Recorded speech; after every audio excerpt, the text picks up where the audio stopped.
मेरे प्यारे हिंदुस्तानी 142 करोड़ भाई बहन और उसमें 3.5 करोड़ जम्मू कश्मीर के बाशिंदे भी शामिल हैं। आज मैं सबसे पहले आपको अपना जय हिंद, आदाब, सत श्री अकाल और जय श्री राम कहता हूँ। आज का हमारा जो मेरा चैनल है इंसाफ की आवाज़ अवाम के लिए, मैं Vidyasagar advocate, supreme court, high court और permanent member supreme court bar, आपसे कुछ रिक्वेस्ट आज अपील कर रहा हूँ। वीडियो को, ये जो मेरा इंटरव्यू है, इसको गौर से सुने और बाकी भाइयों से शेयर करें ताकि लोगों को जानकारी हो सके। हम लोगों को फ्री एडवाइस, फ्री ओपिनियन दे रहे हैं, लेकिन लोग गौर से सुने ताकि उनके आने वाले भविष्य का कल्याण हो सके।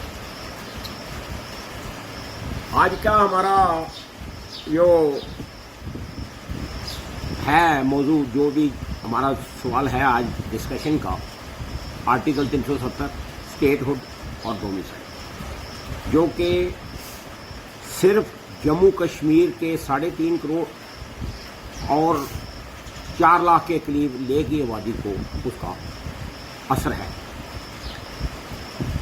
प्यारे भाइयों बहनों, आगे भी मैं कह चुका हूं कि आज अगर 370 टूटा है, वो non contesting of case in the honourable supreme court properly. कैसे? पहली बात तो ये है कि जो मेरी तो उस वक़्त टांग टूटी थी, बिल्कुल बेड रिडन था। ड्यूरिंग आर्गूमेंट जब उन्होंने ओपन किए, कॉन्टीन्यूअस हियरिंग सुप्रीम कोर्ट के बेंच ऑफ 5 जजेस ने शुरू की, तो मैं नहीं जा सका। लेकिन मैंने 16 अगस्त को रिटन आर्गूमेंट जो भेजे हैं अमित शाह जी को, प्राइम मिनिस्टर जी को, ऑल जजेस ऑफ द सुप्रीम कोर्ट जो बेंच में थे, उन्हीं को सबको ईमेल भी किया, रजिस्ट्री भी की, सब की। इसके अलावा पार्टी के जो कार्यकर्ता थे और मेन लीडिंग लायर जो 370 के थे, कपिल सिब्बल, उनसे बात भी की और उनको भी भेजे। केस कंटेस्ट नहीं हुआ प्रॉपरली, छोटी सी बात थी, वो नहीं इन्होंने की। देखिए, जो नोटिफिकेशन है 5 अगस्त की और 6 अगस्त की, उसमें सीधी सीधी बात है। जब उन्होंने जजमेंट डिलीवर की, honourable chief justice D.Y.. Chandrachud साहब ने, तो मैं उधर बेंच पर फ्रंट रो पर, फ्रंट डेस्क पर खड़ा था। तो उन्होंने जब आए, वो 11 बजे के करीब, 11 दिसंबर 2023, 2023 में जब आए, सभी जजेस बैठे, उन्होंने कहा, जो सबका ओपिनियन था, बाकी अलग अलग भी कुछ ओपिनियन थे, लेकिन एक यूनानिमस ओपिनियन जो था वो था, although both the notification of the central government dated 5 August and 6 August are void, but the Yuvraj Karan Singh on 25 November 1949 already acceded to India। इसलिए उन्होंने फर्दर कोई इंटरफेरेंस नहीं की कि दिस रीजन वो नोटिफिकेशन अपहल हुई। मैं, जो मेरे आर्गूमेंट थे, मैंने उमर साहब को, फरूक साहब के घर में जाके दिए, मसूदी साहब, उनके लीगल एडवाइजर जो हाई कोर्ट के सीनियर जज रिटायर हैं, उनको दिए थे। मैंने सिंपल इतना कहा था कि कुछ भी नहीं अगर हो तो केस रिमांड प्रेसिडेंट को हो जाएगा। कैसे? कोई भी आर्टिकल इसमें ये चीज है, एक तो 370 जब नोटिफिकेशन में नीचे देखी, मेरे भाई जो अभी स्वर्गीय तो अरुण जेटली जी की ड्राफ्टिंग है, वो उन्होंने लिखा, consequently the adverse view of article 152 and 308 are also not valid. ये जो 2 आर्टिकल हैं, ये इंडिया के साथ जोड़ने से अलग करते हैं। उन्होंने कहता है इंडिया अलग, 152 कहता है इंडिया अलग, स्टेट अलग। इनको जो है कुछ भी था, ये नॉट वैलिड जो है किया है। नॉट वैलिड किसने किया? जो इशूइंग अथॉरिटी है, वो कोई डिप्टी सेक्रेटरी लॉ डिपार्टमेंट का, उसने किया। He is not at all competent. In other words, secretary, cabinet secretary Lalu Prasad Yadav ji अपने टाइम में उनको कहते थे मेरा बड़ा बाबू, वो कोई कॉम्पिटेंसी नहीं है, पार्लियामेंट की कॉम्पिटेंसी है। पार्लियामेंट में 2 आर्टिकल की डिबेट ही नहीं हुई। मैंने इस बार में ये जो साहब हैं गुलाम नबी आज़ाद को भी बताया, इनको भी बताया, जो बेग साहब हैं उनको भी बताया कि ये केस रिमांड होना तो बड़ा इजी था, आपने बात ही नहीं की। ये कैसे बगैर डिस्कशन के ये 2 आर्टिकल जो है नॉट वैलिड हो गए, वो तो बहुत इजी था, लिख के भी मैंने दिया था इनको, इन्होंने किसी ने वो बात नहीं की। इससे जाहिर होता है कि कोई सहमति है, ड्रामा है पब्लिक को दिखाने के लिए 370 तोड़ना है, और इसमें जो है इन्होंने साथ दिया। अब वो बातें ऐसी हैं। अब मैं पूरी अवाम को कहना चाहता हूं, जम्मू कश्मीर की अवाम जो 3.5 करोड़ है और 4 करोड़ के करीब लेके है, कि 370 का सपना जो है अगर कोई पार्टी देती है तो वो भूल जाए, वो सपना भूल जाए, वो अभी गॉन स्टोरी है।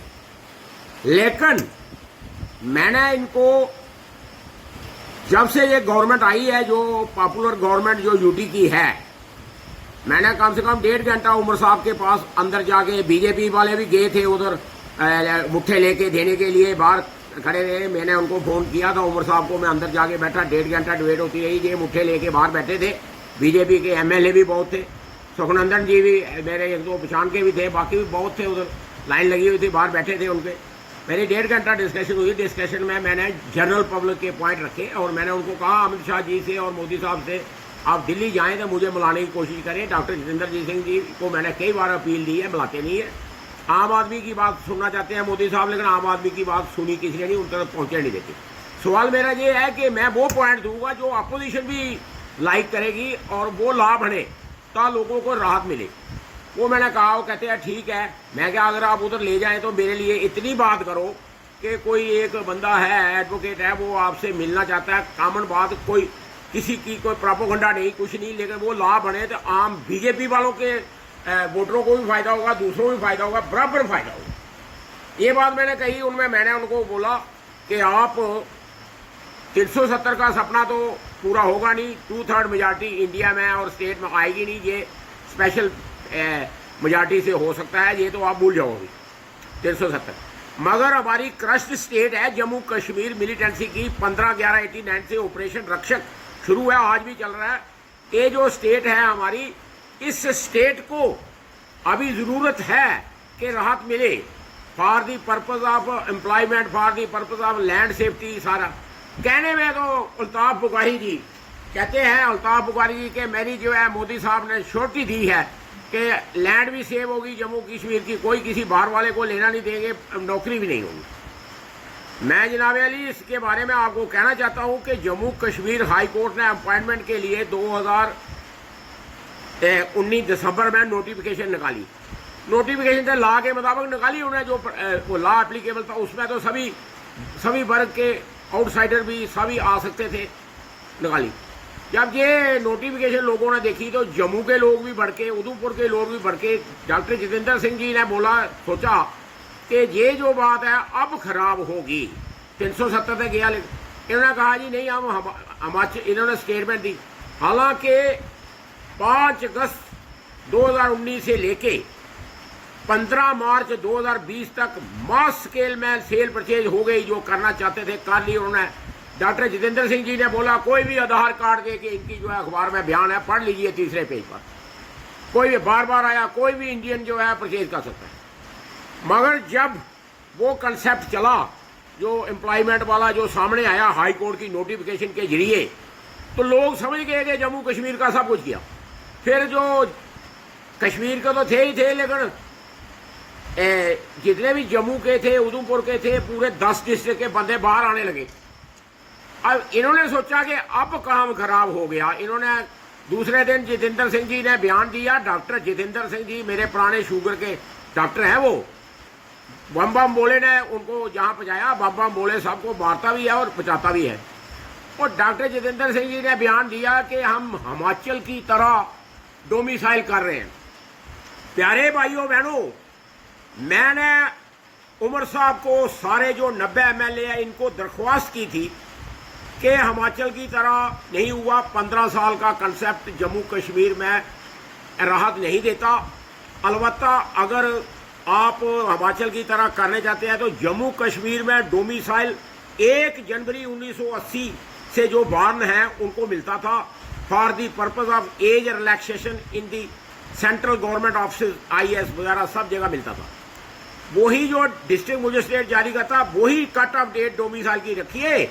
एक आवाज में बीजेपी के MLA 29 MLA बीजेपी के PDP के और आप सभी लेके अमित शाह साहब के पास जाके दरख्वास्त करें कि आफ्टर ऑल एक बात तो मान जाओ, आप इस वक्त भगवान के रूप में हैं, आपको ऑनरेबल लॉर्ड से भी ऊपर हैं आप। तो अमित शाह जी को कहते हैं तो अमित शाह जी अगर चाहेंगे मोदी साहब को भी बना लेंगे, अपनी पार्टी को भी। और कट ऑफ डेट डोमिसाइल की 1 जनवरी 1980 अगर हो जाए तो जम्मू कश्मीर को कुछ राहत मिलता है।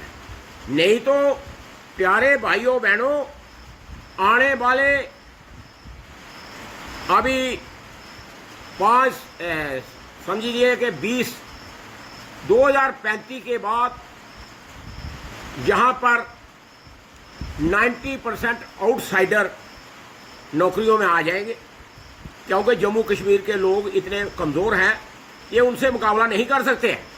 और पूरे इंडिया का कंपटीशन जहां आ जाएगा, जगह है जो लोग समझते ही नहीं है, पॉलिटिशियन जहां मोल्ड करते हैं वो ये जो है 2035 में आप देखना फ्लड आ जाएगा। जम्मू कश्मीर के लोग कुछ तो रिजर्वेशन में चलेंगे, 80% तो रिजर्वेशन में जो है ना, 20% 15% जनरल के आते हैं, बाकी जो है ना रिजर्वेशन, बाकी आउटसाइडर आ जाएंगे। जम्मू कश्मीर के ओवरऑल मैं बता रहा हूँ आपको, ओवरऑल परसेंटेज गवर्नमेंट नौकरियों में 10-15% हो जाएगी।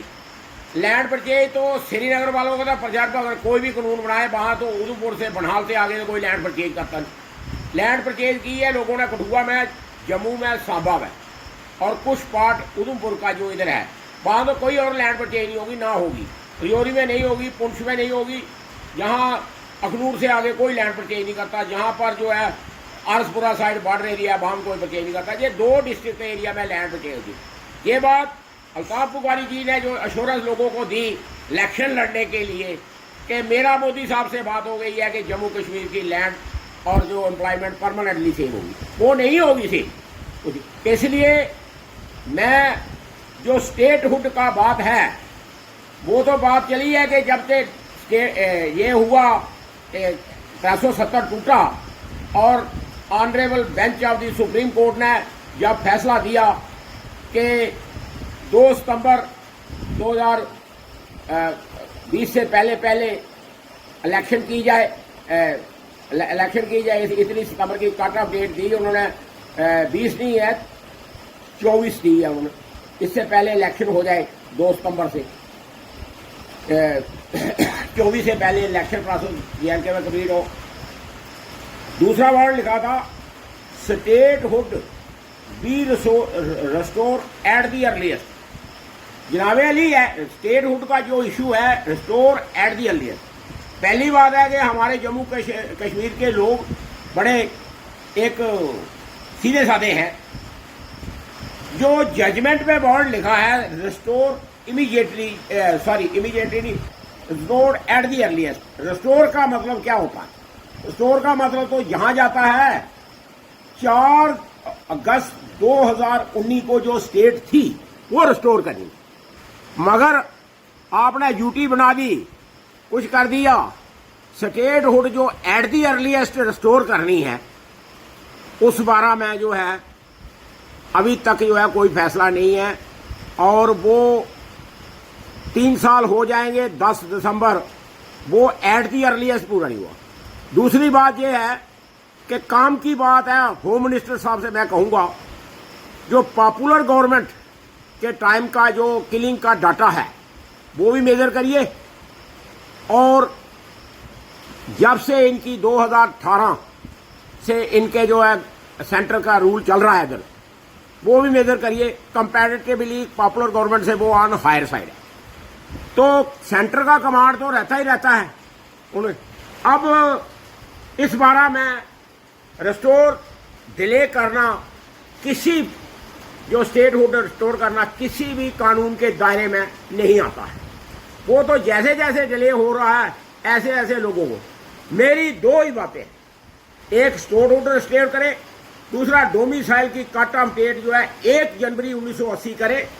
और मैंने तो कहा था उमर साहब, कोई भी पार्टी का लीडर लोगों के हित में बात नहीं करता, पहले पार्टी में डिस्कशन होती है फिर बात होती है।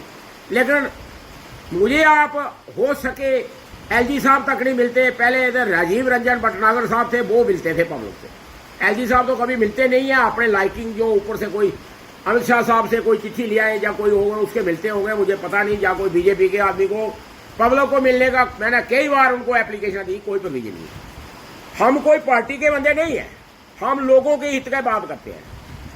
मैं इंसाफ की आवाज अवाम के लिए मेरा चैनल है, मैं इस पर लोगों को फ्री लीगल एडवाइस देता हूं और गवर्नमेंट को भी देता हूं।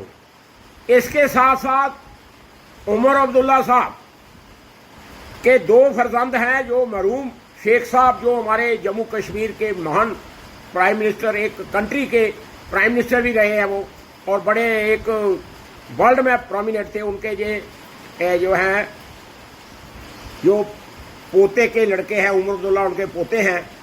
मैं जहीर और जबीर जो कि प्रोफेशन में मेरे छोटे भाई है, एडवोकेट है, उनसे मैं दरख्वास्त की थी, उमर साहब को भी बोलूंगा उनको मेरे पास भेजे। जब भेजे मैं उनको तसल्ली से लीगल मैटर्स में इस बारे में उनको बताऊंगा और इस बारे में वो आगे प्रोसीड करें, क्योंकि पार्टी के व्यू लेके चलना ही सिर्फ लोगों की आवाज को आगे तक पहुंचाना नहीं है। अगर वो बात सुनेंगे तो मैं उनको बताऊंगा जम्मू कश्मीर में 370 हटना, non contesting of the case in the honourable supreme court properly, जबकि कपिल सिब्बल साहब को मैंने रिक्वेस्ट फोन पर भी की, राइटिंग में भी दी, केस रिमांड होना फॉर कंसिडरेशन अगेन, वो जो है प्रेसिडेंट के हाथ में था, अगर डायरेक्शन आ जाती, क्योंकि 2 आर्टिकल 152 और 308 जो डिफरेंशिएट करते हैं जम्मू कश्मीर स्टेट को और सेंटर को, वो जो है पार्लियामेंट में डिस्कस नहीं हुई। गुलाम नबी आजाद जी कहाँ थे जब लीडर ऑफ अपोजिशन से काम की बात तो की नहीं। इसे कहते हैं मैं लीडर ऑफ अपोजिशन था, लीडर ऑफ अपोजिशन को नहीं पता है, वो बड़े पुराने पॉलिटिशियन हैं कि जो 2 आर्टिकल नॉट वैलिड हुए हैं, जिसके लिए मैंने उनको चिट्ठी भी दी है, ना करनी थी। मसूदी साहब जो हाई कोर्ट के सीनियर जज रिटायर्ड हैं, उनको भी दी थी, ना करनी थी कि ये गलत बात कह रहे हैं आप, उसको डिबेट के बगैर कैसे हटाया। 142 करोड़ सिटीजन में से कोई वकील, कोई जज साहब, कोई जो है मुझे ये बताएं कि कोई आर्टिकल कॉन्स्टिट्यूशन का बगैर पार्लियामेंट के अगर सेक्रेटरी डिप्टी सेक्रेटरी के हाथ में है, तब तो कॉन्स्टिट्यूशन कल ही गवर्नमेंट हटा देगी। जो मेघवाल साहब जो इनके हैं वो लॉ मिनिस्टर है, वो तो बड़ी चीज है, उनका डिप्टी सेक्रेटरी जो है ना कह रहा है not valid. What is the ground for not valid?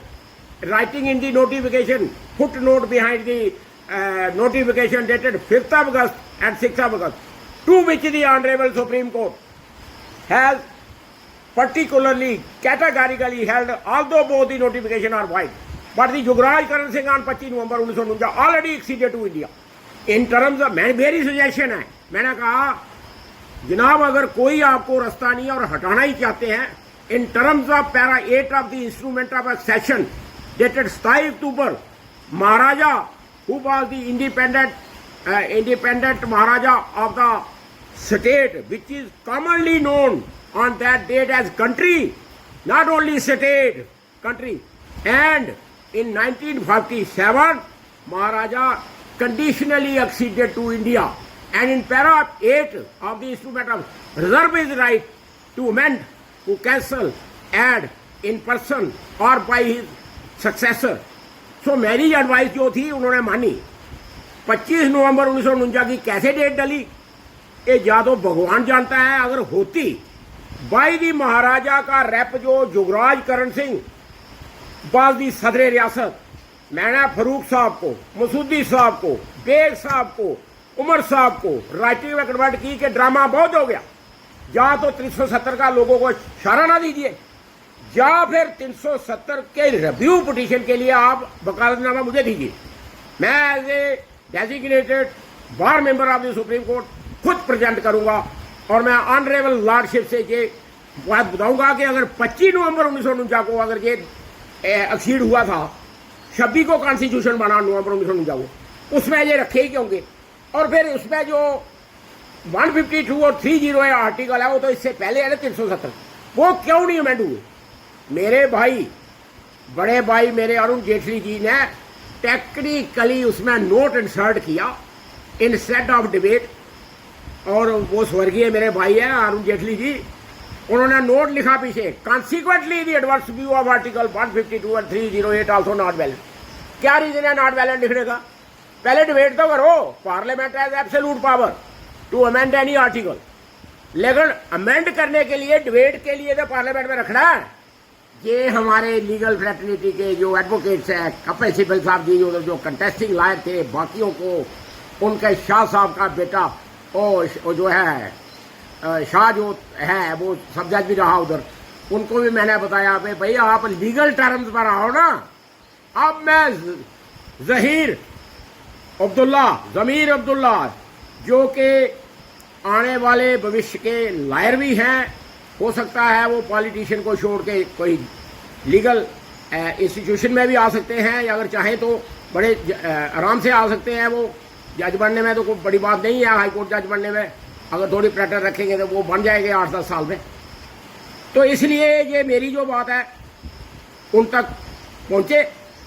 Omar Abdullah साहब, डॉक्टर फरूक अब्दुल्ला साहब से मैंने दरख्वास्त भी की है कि हम पार्टी के लिए ये नहीं, लोगों के प्रोपेगेंडा के लिए नहीं बात करते, हम करते हैं जम्मू कश्मीर और लद्दाख जो हमारी स्टेट, जो कि उसका 93,000 एरिया जो है था ओरिजिनली, जो मेड आउट बाय दी महाराजा गुलाब सिंह, जो इधर तक बनाल तक तो उन्होंने 75 लाख में किया, बाकी जनरल जोरावर सिंह ने और आगे जितना भी स्टेट थी लद्दाख का एरिया सारा लड़के उन्होंने किया, उन्होंने अपनी कुर्बानियां दी, लड़के लिया और चाइना से भी बचा के रखा। अब जो है मैंने फिक्रें दी हैं उसमें, जो रिप्रेजेंटेशन इसमें दी थी 370 की, मोस्टली एरिया तो पाकिस्तान को पंडित जवाहरलाल नेहरू की मेहरबानी से खुद ही उन्होंने सीड कर दिया, जबकि उन्होंने फौज दी थी तो हमारी फौज लीड कर रही थी, सारा एरिया वापस लेने के चक्कर में थी। तो 14,000 के करीब तो पाकिस्तान ने पाकिस्तानी चाइना ने ले लिया 14,000 किलोमीटर, बाकी 33 किलोमीटर जो है 33,000 किलोमीटर तो पाकिस्तान जबरदस्ती ऐसे ही 2 नंबर में ही ले गया। और बाकी एरिया थोड़ा सा रहा है, वो तो करण सिंह ने बोला कि हमारी स्टेट तो जब हमने आपको दी थी Jammu Kashmir Ladakh was a independent country, जो कि 101 साल रही लॉर्ड्स के दौरान विदाउट एनी रिप्रेजेंटेशन किसी की तरफ से उन्होंने कंटिन्यू किया, डिस्क्रिमिनेशन किया। अब जुबर राजपूत सभा ये कहते हैं कि महाराजा साहब का मुकाबला आज भी वर्ल्ड में कोई नहीं कर सकता। इनको ये नहीं पता कि महाराजा ने कहता था as a ruler I have no religion of home, मेरा कोई मजहब नहीं है, मेरी इंसानियत जो है। महाराजा ने वो चला के देखा। महाराजा ने जब उनको कोई लॉ, आज भी मैं ये कहूँगा कि जो हमारे लैंड रिकॉर्ड्स हैं वो मोस्टली तो उन्हीं के टाइम के चल रहे हैं, और उसमें क्लैरिटी कितनी है। जम्मू कश्मीर स्टेट के लैंड रिकॉर्ड के बारे में उमर अब्दुल्ला जी को मैंने कहा था, ये कहते हैं हमारी एलजी साहब नहीं मानते। मैंने कहा आप नोटिंग लगाइए ना, एलजी साहब का पास फाइलें कुछ ऐसी है जाने की जरूरत ही नहीं है, फाइलें जाने की जरूरत नहीं है। कहते हैं जी आईएएस अफसर हैं वो उनके कंट्रोल में है, वो मानते नहीं। मैंने कहा आईएएस अफसर हैं उनके कंट्रोल में, पुट इन राइटिंग में आप लाइए, बिल्ड्स लगाइए। ये मैंने ऑर्डर पास किया है, ये order is to be complied with the revenue secretary by the chief secretary by the commissioner, he has not complied. After all उसके बाद दूसरा स्टेप है कि अमित शाह जी को भेजना through governor, direction of duties by the IAS अफसर। मैं देख रहा हूँ कहाँ जाते हैं आईएएस अफसर, वो चीज़ उन्होंने नहीं की। ठीक है जो उनकी पावर है, ये तो बहुत गलत बात है कि एक नायब तहसीलदार नॉन गजटेड है। मैंने पूछा इसकी पोस्टिंग, कहता है ये लॉ एंड ऑर्डर में आते हैं इनकी। मैंने कहा जम्मू कश्मीर स्टेट ड्यूटी क्या कर रही है, नायब तहसीलदार मुझे स्टेट एग्जेक्टिव, मुझे स्टेट फर्स्ट क्लास। कैसे? जब सेंटर के रूल अप्लाई है through out India, second class मुझे स्टेट है, जम्मू कश्मीर में फर्स्ट क्लास कैसे? और फिर उनको जो है रेवेन्यू का काम तो वो करते नहीं, तहसीलदार खड़ी कमांड करता है, कहता है नायब तहसीलदार को भेज दो ईडी के साथ, सीबीआई के साथ, सारी भेज। वो उधर जाता रहता है, मैं कहा था उधर था, कोर्ट में बयान देने गया था, तहसीलदार कमांड करता है। मैं ये बताऊंगा, जम्मू तहसील की 14 तहसीलें बन गई। जम्मू डिस्ट्रिक्ट की सिर्फ कितनी तहसीलें थी? पहले तो सिर्फ 4 तहसीलें थी, फिर 5 हुई, अब 14 तहसीलें सिर्फ जम्मू तहसील की है। जो 1 अगस्त 2014 को जो तहसील जम्मू थी उसकी 14 बन गई। इसी तरह फ्लड ऑफ तहसील। अरे उस वक्त जो गवर्नमेंट ने बनाई तहसीलें, वो क्यों इतनी बनाई, जबकि आपके पास पटवारी नहीं है। आप मुझे कहते हैं 4800 पटवारी और हैं, अब करेंगे। कहाँ कर रहे हैं आप 4800 पटवारी? उनके लिए एक दिन के लिए मेरा 1 दिन लगेगा, मैं उनके लिए चार्टर ऑफ ड्यूटी बनाऊंगा। मैं देखता हूँ पटवारी कौन सी ड्यूटी नहीं करता, कैसे नहीं करता। अगर अफसरों की मेहरबानी नहीं हो, कैसे नहीं करता। मैं डिलेक्शन ऑफ ड्यूटी पे उनको चार्जशीट दे के उनको अंडर रूल 14 उनको घर भेजूंगा। घर भेजो, देखता पता कितने पटवारी जो है क्या करते हैं। अरे एक पटवारी, उसके तहसीलदार लग, नायब तहसीलदार, एसडीएम लग, डीसी साहब लग, 5 बंदे बुलाते हैं। जो उसने बंदे रखे हुए हैं ना पेमेंट पर, बस्ता चलाई, कितने पैसे मिलती है, कहाँ से पेमेंट। मैं इसलिए आज के जो वीडियो में है आर्टिकल 370 जो मेन है, जिसके आगे स्टेटहुड, डोमिसाइल, इस बारे में डिटेल में डिस्कस किया है। Honourable prime minister, honourable home minister और हमारे जम्मू कश्मीर की जो पॉलिटिकल पार्टीज हैं, ये गौर से सुने और गौर से सुन के इस पर गौर फरमाएं, ताकि जनरल पब्लिक को राहत मिल सके। जय हिंद।